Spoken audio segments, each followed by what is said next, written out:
साक्री तालुका पत्रकार समन्वय समितीच्या वतीने तहसील कार्यालयासमोर एकदिवसीय लाक्षणिक उपोषणाचा इशारा साक्री तालुका पत्रकार संघटना समन्वय समितीच्या वतीने तहसीलदार साहेबराव सोनवणे यांना निवेदन देण्यात आले। साक्री येथील पत्रकारांना शिवीगाळ व अपमानास्पद वागणूक दिल्याप्रकरणी महेश घायतड यांच्यावर कुठल्याही प्रकारची कारवाई केली जात नसल्याचे दिसून येत असल्यामुळे तहसीलदार व पोलीस निरीक्षक यांना निवेदन देऊन दिनांक 23/12/2025 रोजी एकदिवसीय लाक्षणिक उपोषणाचा इशारा देण्यात आला आहे।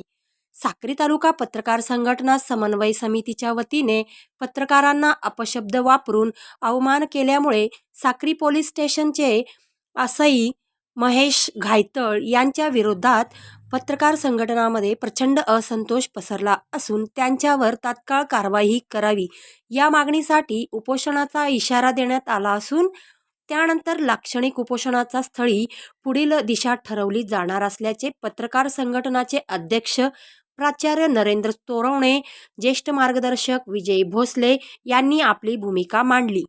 या प्रसंगी ज्येष्ठ पत्रकार जी.टी. मोहिते, शैलेंद्र गादेकर, शरद चव्हाण, रतनलाल सोनवणे, जितेंद्र जगदाळे, संगपाल मोरे, दीपक जाधव, उमाकांत अहिरराव, ज्ञानेश्वर डालवाले आदीसह तालुक्यातील पत्रकार संघटनांचे पदाधिकारी व प्रतिनिधी मोठ्या संख्येने उपस्थित होते।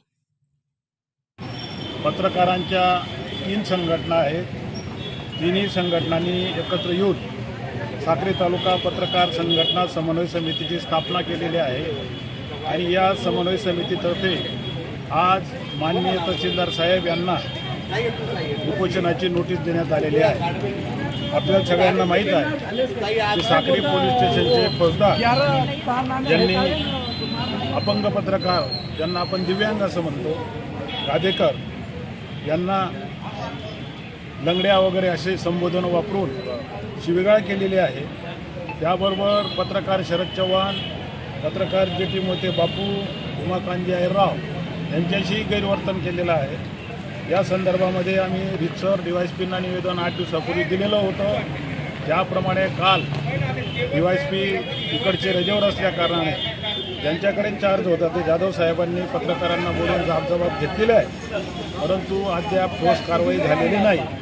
म्हणून 23 डिसेंबर 2025 सकाळी 11 वाजेपासून सायंकाळी 5 वाजेपर्यंत साक्री तहसील कार्यालयासमोर पत्रकारांच्या वतीनं लाक्षणिक उपोषण करण्यात येणार आहे। लाक्षणिक उपोषणाच्या दिवशी जर काही निर्णय लागला नाही, आंदोलनाचा दुसरा टप्पा आम्ही त्या दिवशी जाहीर करणार आहोत।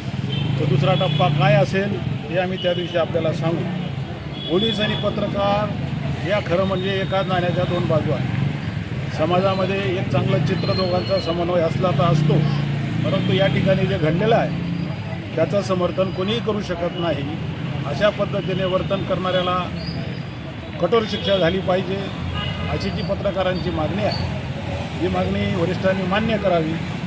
दुसरी गोष्ट, आमची लढाई त्या दिवशी आम्ही बोललो की फौजदार गायतड यांच्याशी नाही, तर एकूण ही जी काही पोलीस खात्यातली प्रवृत्ती आहे, असे अनेक लोक अशा पद्धतीने वागतात व सर्व काही समाजापुढे येत नाही, तेव्हा हे सगळं थांबलं पाहिजे। संबंध सलोख्याचे असले पाहिजेत आणि समाजात एक चांगलं चित्र निर्माण झालं पाहिजे, असा एकूण या उपोषणाचा सुद्धा उद्देश आहे। धन्यवाद।